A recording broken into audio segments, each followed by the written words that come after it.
Let me cut to the chase and just tell you what's been happening so far. This house is haunted. I don't know how the heck anyone managed to sleep here and call themselves human.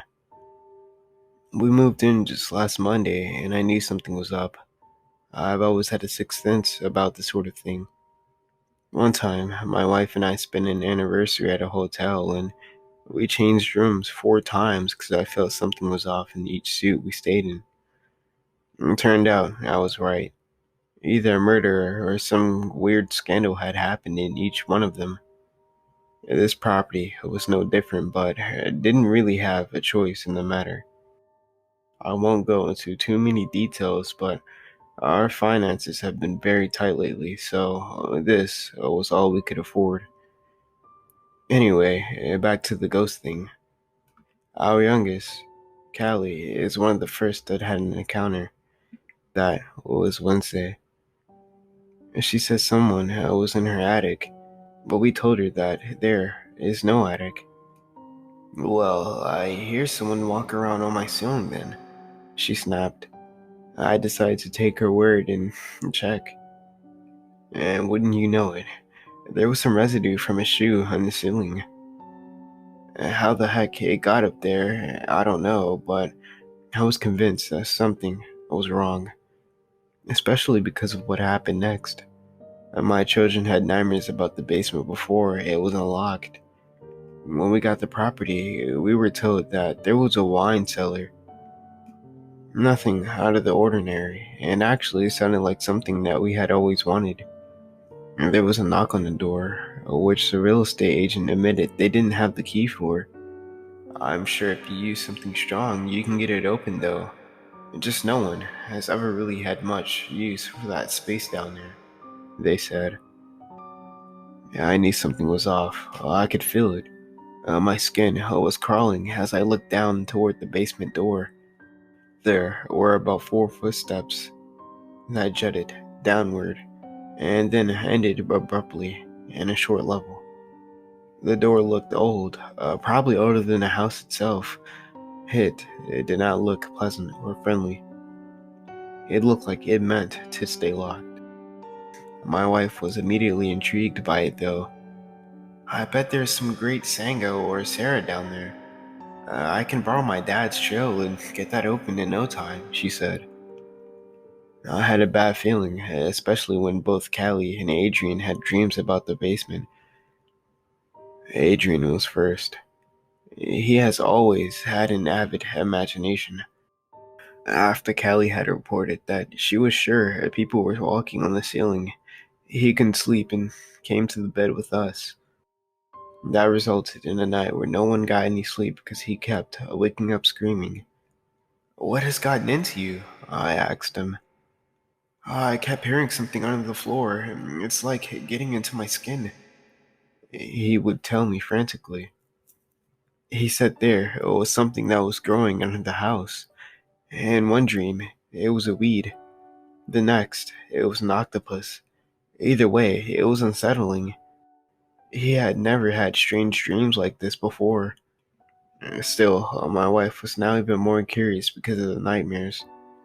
If there is something about the basement, I want to know what it is, she decided.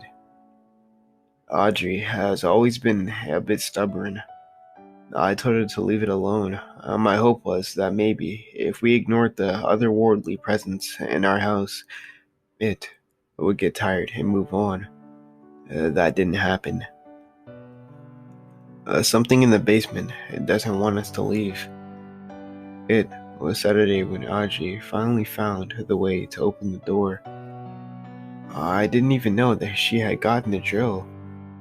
I had to go to work that day, and by the time I had gotten home, she was already in the basement. I remember walking in and announcing to the kids that I was home.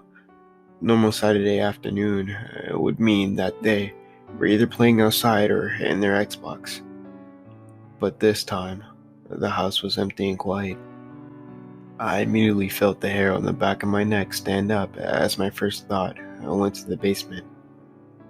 And sure enough, I saw that the door was slightly ajar, but I couldn't see anything beyond the fourth step. It seemed like it was plunged straight into darkness. I was just about to walk down there and see if she was maybe sorting through whatever might be below when I had second thoughts. That sense of foreboding overwhelmed my body, and instead, I decided to call her cell phone. I heard it ringing below my feet. Then I heard Adrian make a giggle from the stairs, and I turned toward the basement door and called out to him. "Hey, don't scare me like that," I shouted. No response. It made me uneasy. I tried to call again, and it rang, and still, she didn't respond. "Adrian, tell your mom to come up, and you too. Where's Callie?" I asked. "We're all down here," he responded. Something in his voice was off. It was chilling. "Okay, well, are you coming up then?" I asked. "No." A short answer. Something was wrong. "Adrian, listen, I need you to come upstairs." "Why don't you come downstairs, father?" he asked. That didn't sound like my son at all, and I looked down into the stairwell and saw two glowing orbs, which I assumed were his eyes. I couldn't see his pupils, just those two white circles. I tried my best to not be frightened as I spoke. "How long have you been down there?" I asked. "Long enough," he responded. I took a tentative step toward him. "You really need to come up now. All of you. It's not safe down there." He smiled, and I could see his teeth. It made the rest of his shadowy face look inhuman. "Are you sure it's safe up there?" he whispered. I didn't take any more steps toward him. I knew this was wrong. I felt cold talking to him, like it was empty, like it was an empty void. That was Saturday, and I waited an hour before I was sure that they weren't coming back up. Then I tried again and told them to come up, and got the same responses, except this time from my daughter. "Dad, I like it down here. You will too," she said in a hum. I hardly slept that night because I was so worried about my family. I hardly slept that night because I was so worried about my family. I didn't know who to call or what to do. It's not like the police were going to come or something like this. I kept hearing scratching on the floor, and it would keep me awake. I have never felt so watched as I stayed in bed, like there were eyes in the floor below. Then Saturday came, and I went to work, trying desperately to ignore the sense of dread building inside me. I would get texts from my wife every so often. "When are you coming home? The kids miss you. I miss you too, of course. We need to be a family together. We have to stay strong as a family." That prompted me to respond. "Then stop this foolishness and come upstairs. It's you who's being the fool here, John." I decided to stop reading the text after that. And when I got home, the house was quiet again, and I didn't even go near the stairs. I grabbed some sleeping meds and locked myself in the bedroom, hoping that the night would pass quickly. Now, it's Tuesday and things have progressed worse. A lot worse. "We're hungry, Dad. Can you please come feed us?" Callie whispered to me as I passed the stairs this morning. I called a few people in the area, spiritual leaders and such, hoping maybe they could give advice. As you might imagine, no one wanted to talk to me. They thought I was crazy, and maybe I am. I didn't think that it would be possible for something so simple to be so sinister, but it is. And I'm terrified because I don't want anything harmful to happen to my family. "Why don't you come up and eat?" I asked my girl. "Oh, we can't. It won't leave us." As if I didn't already have confirmation that something was happening down there. This sent shivers across my spine. "And you can't leave either," my wife added. I saw all three of them there, and three pairs of eyes in the darkness staring up at me. "Just come down here," Audrey insisted. I took a step toward them, my heart racing. Something was compelling me to go deeper. One more step. Just do it, John. Just do it. Then, I heard a low growl as I reached for the door.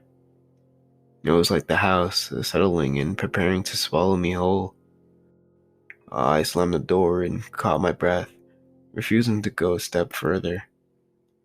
For a moment, there was silence. Then I heard a soft noise on the other side of the door. A tap tap. I ignored it at first. A tap tap. I bit my lip and whispered, "Who's there?" There was a giggle mixed with that hellish growl. "Dad, it's me. Please open the door.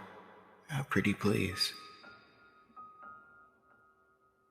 Okay, thank you guys for listening. I hope you guys enjoyed this story for today.